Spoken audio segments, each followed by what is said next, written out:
I'm really excited to dive into Maryland bridges, or adhesion bridges as they're also called. These are really phenomenal restorations that you could do for your patients either as an interim or even a long-term definitive prosthetic, depending on the patient's finances, whether or not they're able to receive an implant or if they have no other options. It also is just really good to have a patient come in with no tooth and be able to provide them with the tooth really quickly using 3D printing or milling technology. One other application that I really like to use these adhesion bridges in is with teenagers before they're of age to get dental implants, because they're typically growing. They have a congenitally missing lateral or two. You could be the hero of the day by offering these 3D printed or mill definitive Maryland bridge style restorations. And then maybe when they're older, if they could save up enough and have the means to do so, they could get an implant restoration, which is a much better restoration, especially for preserving that bone height. So we're going to go ahead now and go through a quick little lecture on some of the things that I've done with these style bridges. Now you'll notice here that this render has a one single wing. And we'll talk about what are the pros and cons of one wing versus two wings, and what clinical indications and material selections do we choose for one or two wings.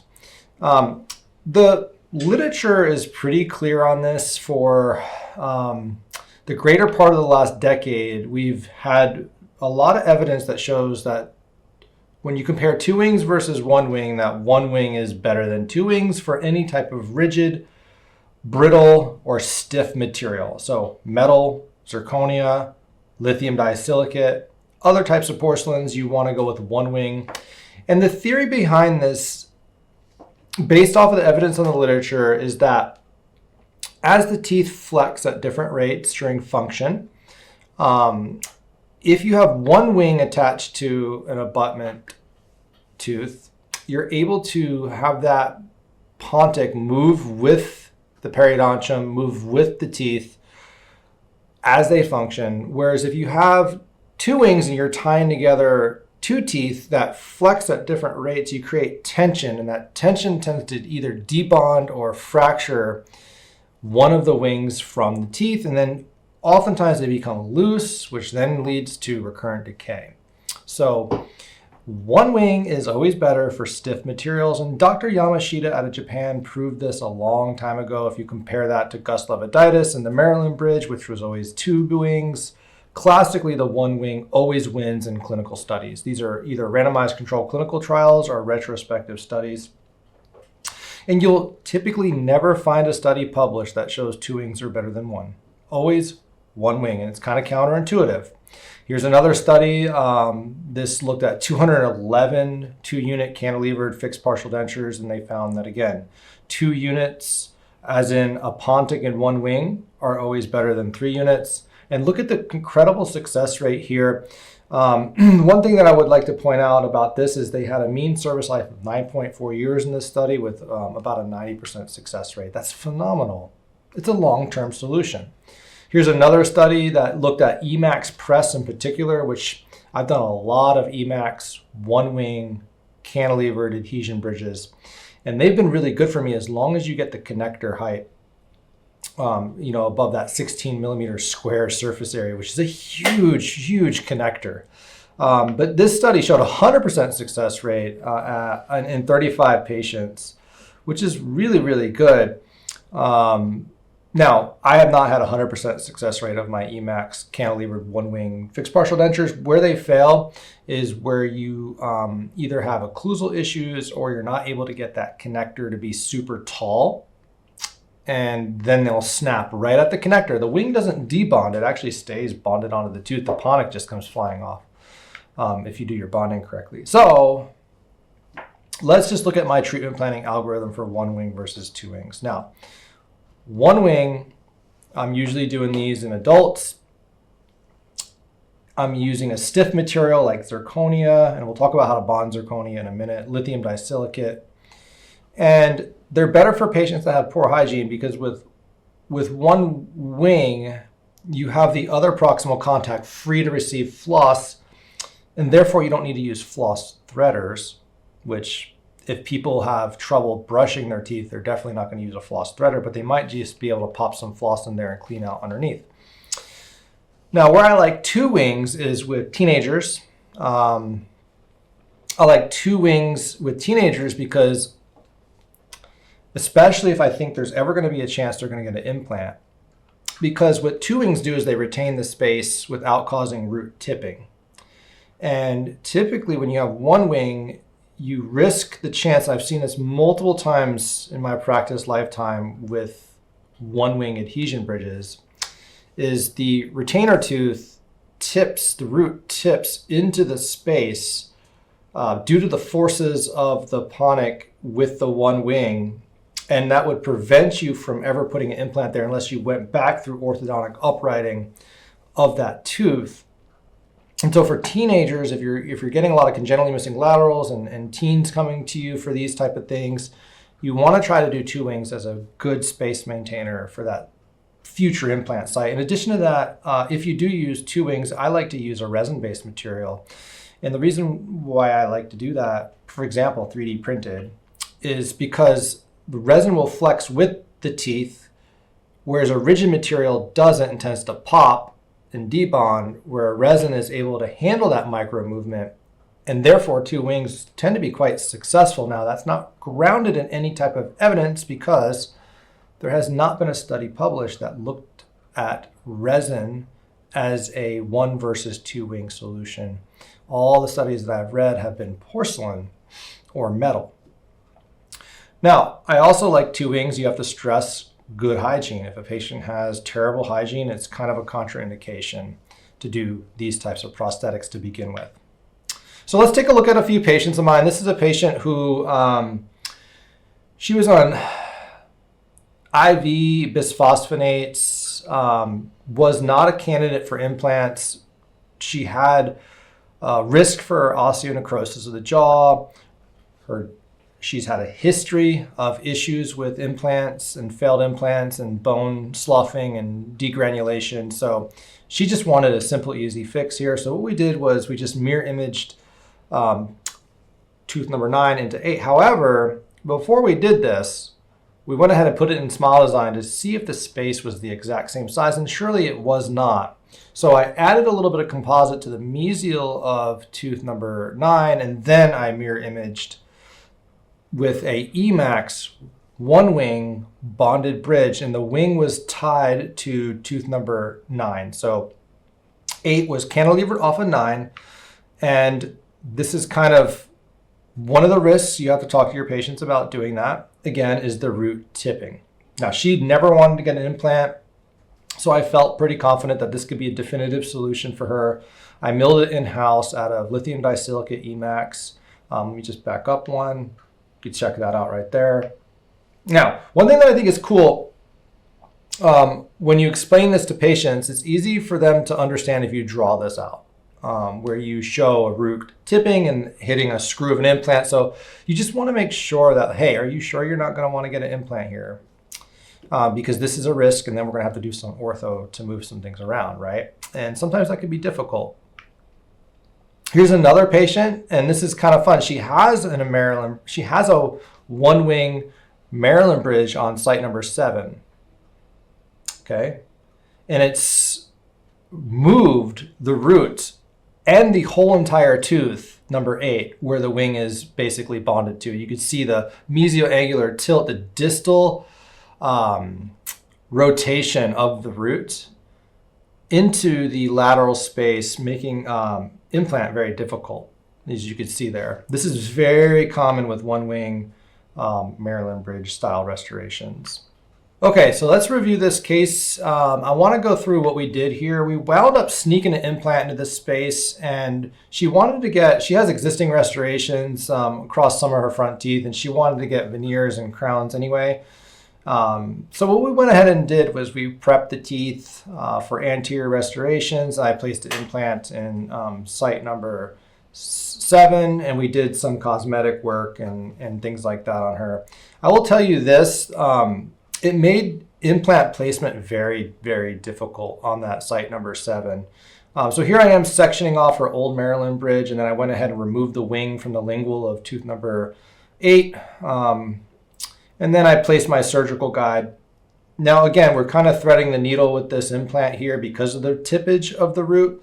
So I went ahead and designed my surgical guide in a software called Pylon by TrueAbutment, which is a free software and has 0 export fees. So you could download this from TrueAbutment's website. It's actually Dentique Guide, which is a cool guide software, but it's completely free if you're using TrueAbutment's implants, which the brand name for that is Urus, which they're pretty good implants. So we use a bunch of them. So I'm extracting out the tooth in this free guide software. And then I'm going up here and telling them I'm using a Urus narrow implant, Omni 3.0, 10 millimeter length. And that's all you need to do to put in there is, tell it exactly what you're using. And it's going to go ahead and enter that in. And you put the implant in. And here's implant centric view. So you could see I'm making sure I have some space. And you could even see the safety zone of that, which is 2 millimeters from the implant, is just brushing up against the roots there, which sometimes we have to do that when we are threading the needle, if you will. So now that I have my surgical guide, I got my sleeve offset and my timing of my sleeve properly done in the guide software, we go ahead and we create the actual surgical guide by drawing the margins on the model. And so here you can see we have our windows being created. The windows are really there to ensure that you could verify seating of your surgical guide after it's been 3D printed. We print out the surgical drill report, and then we go ahead now and create some models and everything like that so we could try everything together. The software also does free model building where you could take an open mesh scan like that, and using the Pylon software, you could generate like a solid or hollow model, which is really cool. Now, I'm going to tell you that this is really neat if you don't have exocad or you don't have any other software and you want a free solution for models and surgical guides.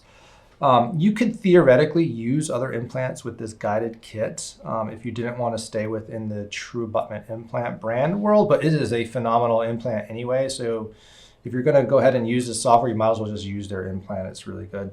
So now what we're going to do here is, this is also their software called Trust, where I'm actually able to take my implant plan from the Pylon software and bring it into their design software, which is also, again, free. And what I'm able to do here is design a temporary.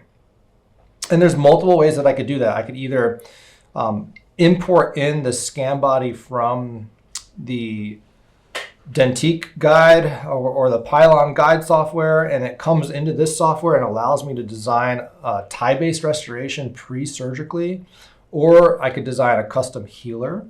Now, the software at the time of this recording, which was like 2 years ago, was a little bit buggy, but now it just keeps getting better and better. So here you can see it's making a custom abutment. You can even make custom abutments pre-surgically and do a one abutment one time.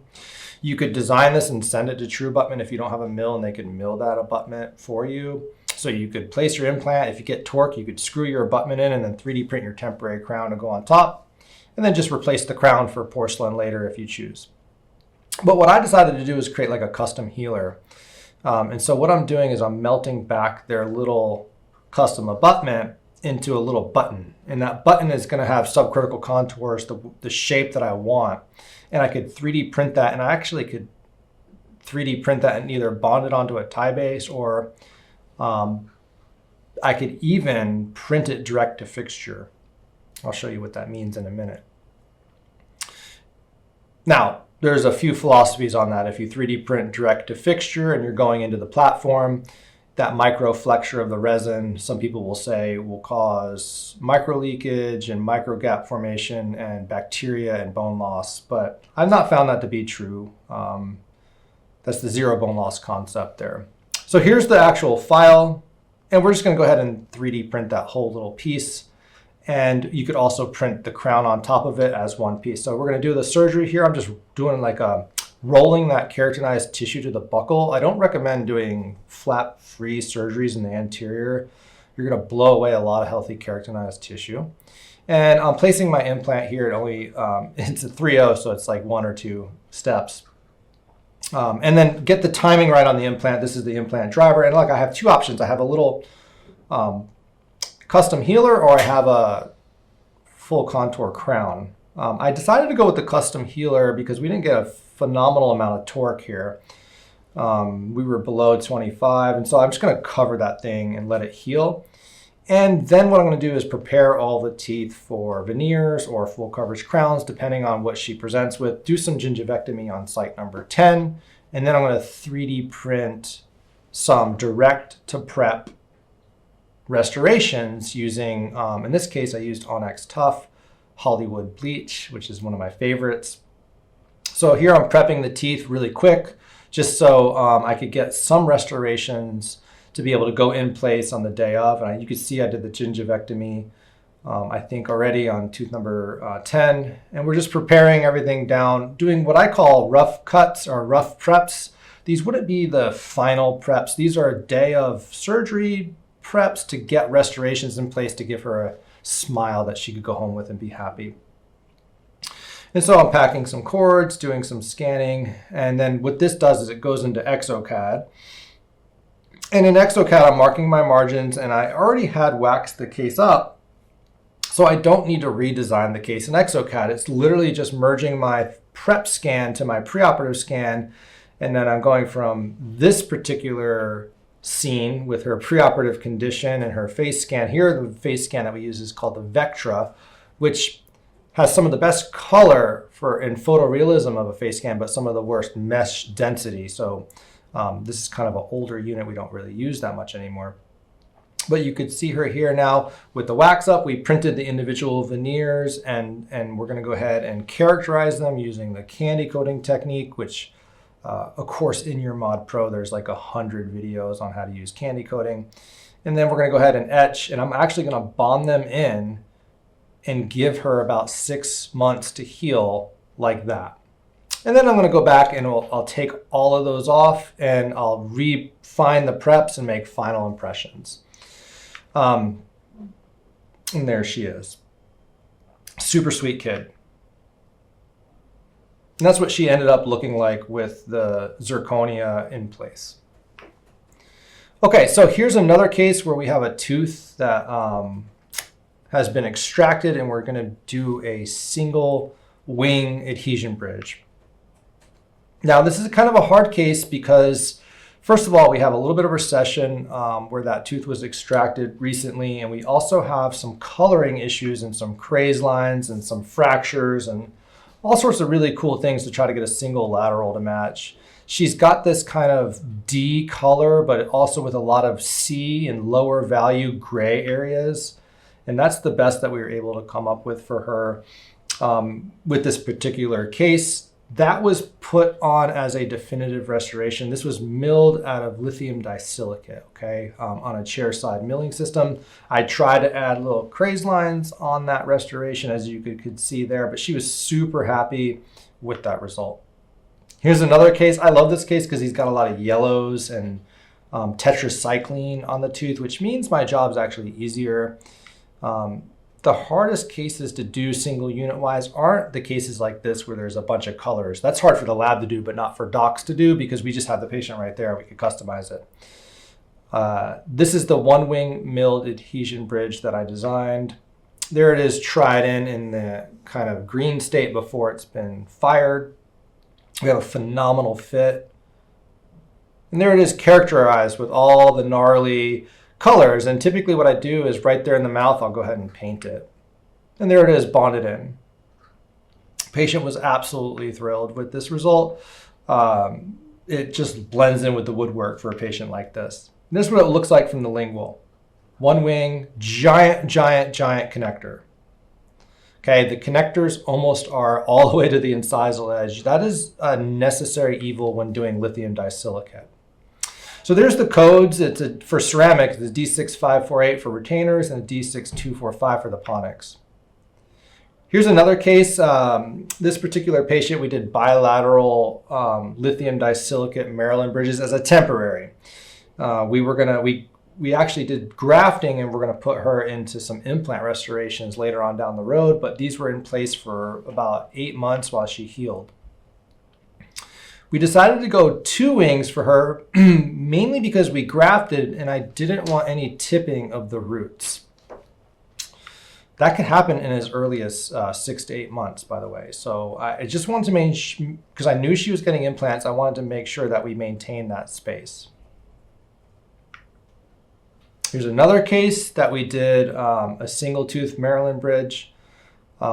This is a high translucency Emax, which you got to be careful because high translucency materials tend to gray out in ponic sites when they don't have that natural tooth behind them and you just have the blackness of the mouth behind them. When you do a high translucency material, like a HT lithium disilicate or even a HT print resin like HT ceramic crown, you can get a lower value look than you desire, like I did here. It's a little bit low in value. Now, one of the things I would say is go 1 or 2 shades brighter if you're doing this with a HT material. And again, this was a 2-wing case because this is a young lady who's going to get an implant. Okay, so remember the rubric. If they're going to get an implant, go 2 wings. I've since switched to a resin for 2 wings. This is that patient who had the bilateral Maryland bridges with the metal wings. And one thing you could see is the gray show through on the centrals, and she hated that on those Maryland bridges there. So we took those off, we waxed it up, and I did Emax low translucency B1 Maryland bridges, 1-wing adhesion bridges like that. Now she also was going to get these replaced, so I had to remove them because we were going to place implants there. And just to remove the 1-wing was brutal. You have to cut through the connector and then shave off the entire wing. So it's not something you really want to do in these scenarios where you're only going to have the patient in them for a few weeks. Which was this scenario is like she was going to be in these not for a very long time because we were going to be placing implants, but I wanted to have her in something to go home with after I took off those old Maryland bridges, the lateral bilateral wings. And I regretted doing this because I had to waste chair time cutting them off. So lesson learned, if it's going to be just a few weeks or maybe even a month or 2, maybe use a soft material like resin that's easier to take off than like lithium disilicate or zirconia. Okay, so now here on the lower, we have a porcelain restoration there. Looks like an endo access through the top there or something weird going on. And then we have some natural teeth. Lower Maryland bridges are very successful. Here's an Emax 1-wing. There it is after it's been fired. These are really great for elderly people who are missing a lower anterior tooth, maybe due to perio, and they're not implant candidates or they have no room for implants. One thing, again, with 1-wing, you have to have a huge, massive connector, 16 millimeters squared. That's what it looks like designed. And this is another case, another low. I've done tons of Maryland bridges, hundreds and hundreds of these things. The key, again, is to design them correctly. Here's another case. We have a cleft lip and palate patient, never going to get an implant there. There's 0 bone there. One thing you'll notice here on site number 10 is that it's a little bit short of when compared to tooth number 7, but that's because of her occlusion. One thing you do not want is guidance on these pontics, especially if it's the only tooth guiding on that side, which for her, it would have been if I kept that at the proper length. So that's how she looks though. Socially, she's super pumped and excited about that result compared to what she had, which was a giant space.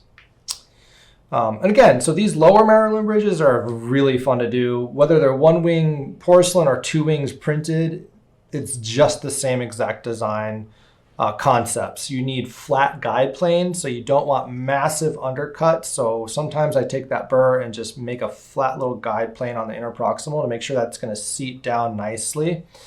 And then we do some characterization and things like that to make them blend in a little bit better. These are just really cool things. Now look at this connector. You see how tall? The height is more important than the width, but you want almost from incisal edge to tissue connector with about 1.5 to 2 millimeters width buccolingually. And you want to try to get the full length of the tooth incisal gingivally. And that's the way the wing looks on the mandible. You're able to use most of the cingulum and lingual area of the mandibular incisors. And then if you're firing these in Emax, you just create a little putty Hershey Kiss on the silicone nitride firing tray, and you just take that wing and mash it down in there, and you have like the pontic cantilevered off of the putty being retained by that wing, the intaglio of the wing. And so then you could do your glaze. And that's what it looks like. It's just okay. I'm not going to win any aesthetic dentistry awards with that one, but the patient is literally ecstatic. That's where their lip line is. You could see they do not see any of that gingival stuff, and it just looks like they kind of have a tooth there. Immediate adhesion bridges are great if you're going to be doing extract and graft and you don't want to put them in an Essex retainer or have a partial denture pounding your graft during function. And so sometimes we do these. In this particular one, site number 7, it's going to be extracted. In this particular case, we did a 1-wing bridge. I regret doing 1 wing in these instances. Remember, I do like 2 wings when we're going to be placing an implant in the future. So again, stick it on the patty. Here's all of our graft and our suture. And then we have the 1-wing adhesion bridge. If I was redoing this today, I probably would have did 2 wings because I would want to maintain and prevent root tipping. In this particular case, we swung it off the cuspid, which is a lot less likely to drift and tip into the dentulous space than a central. So I felt a little bit better. And there it is when she smiles. Okay, so let's talk about bonding. One of the most important things to the success of any adhesion bridge, whether it's lithium disilicate, zirconia, or printed, is the bonding protocol. Now, typically what we're using is light cure only resin cements like Verilink Aesthetic LC for light cure. You don't want to use dual cure resin cements. It's not needed. The wings aren't that thick. You could get the light through on the lingual, no problem.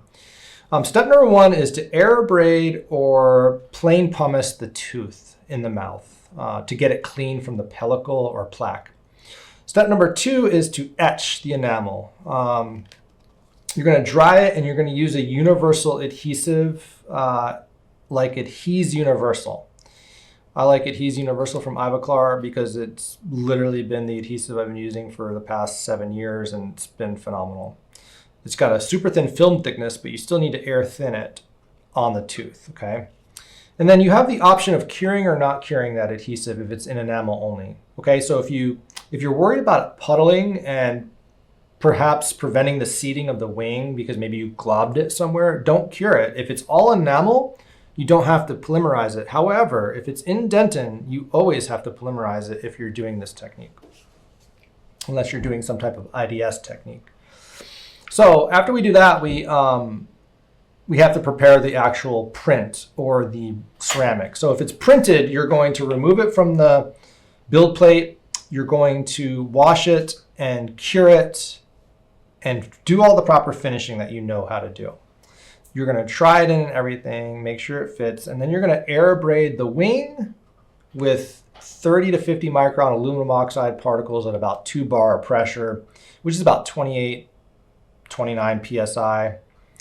And you want to make sure that you also air braid the whole entire proximal contact area that's up against the winged tooth, because that's also a bonding surface. It's not just the wing, it's the whole entire guide plane area that's bondable.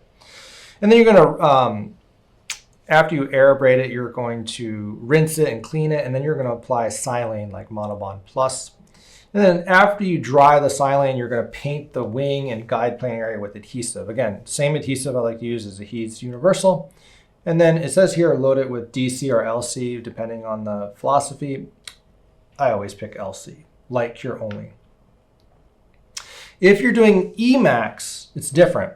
you're going to prepare the tooth and the mouth the same exact way, but what you're going to do to the material is different. You're going to use Monobond Etch and Prime, not to be confused with Monobond Plus. Monobond Etch and Prime has the ability to etch away the lithium disilicate crystals and then also prime that surface with a silane type material all in one bottle. It's nice because it's idiot proof. You just kind of scrub it on the tooth for 30 seconds and then let it just sit. Whereas with hydrofluoric acid etch and silane, the old way of doing lithium disilicate, it's great, but it's technique sensitive. Like if you leave the etch on a little bit too long, you could damage the bond strength and mechanical properties. If you're doing zirconia, you have to air braid the zirconia wing and guide plane area. Again, 50 micron aluminum oxide, 2 bars of pressure. Then you're going to treat the air braided porcelain with IvoClean after you try it in.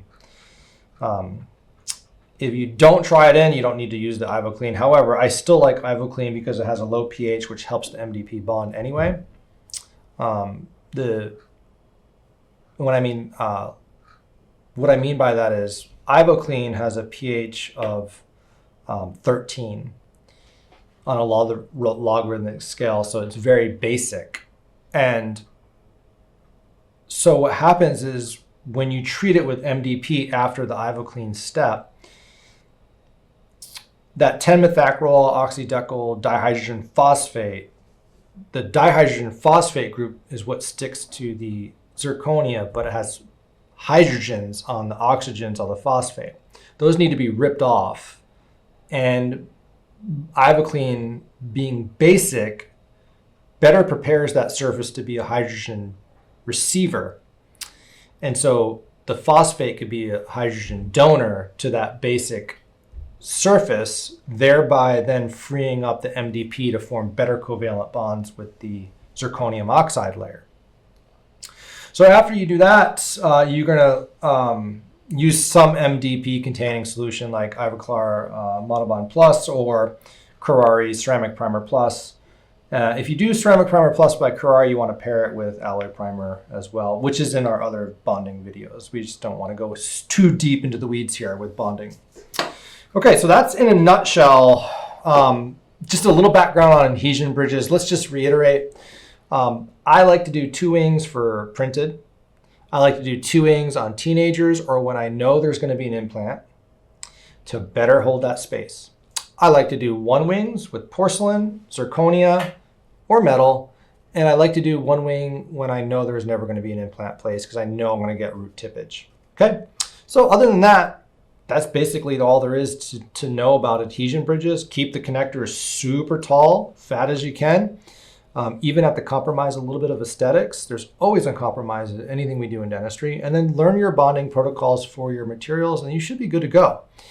We're going to now dive into exocad design of 3 different scenarios of adhesion bridges, and I'll show you the way that I like to do them.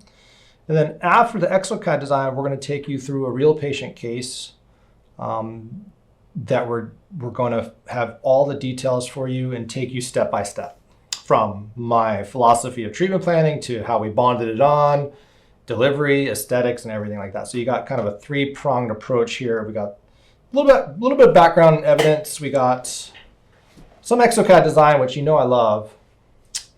And then we got a real patient case, which we're going to go through together, okay? So stay tuned for all of that fun stuff coming up. I hope you survived the lecture. And we're going to get into the meat and potatoes of design now. So if you have exocad, crack open your laptop, download the sample cases, and follow along with me, because what you're going to find is that these designs are like 5-10 minute designs, and your patients are going to love you when you could do those same day turnovers for these restorations.